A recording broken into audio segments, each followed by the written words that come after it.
Every conscious choice you make shapes the person that you're becoming. Every day we're faced with choices. Some move you towards the life you want, and others will keep you stuck in old habits. So before you react, I want you to pause.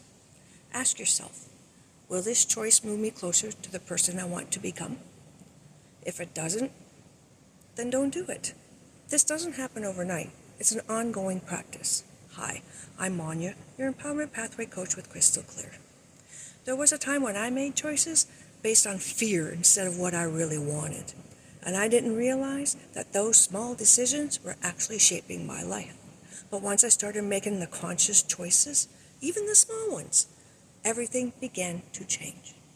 Now there are several techniques that you can use to begin making these conscious choices, but the three that I use most frequently, even to this day. First, journaling. When I started to pay attention to my responses and the choices I was making, I began to write them down.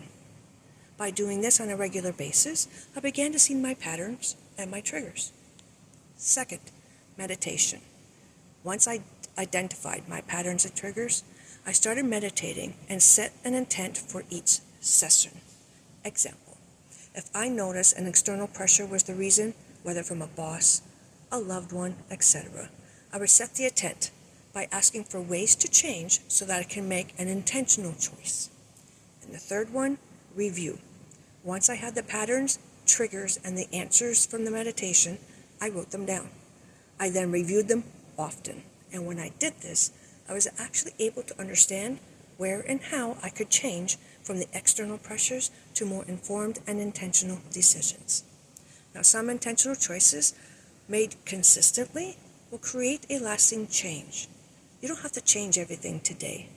Just make one conscious choice that your future self will thank you for. Now, I'd love to hear from you. What's one conscious choice you're going to make today?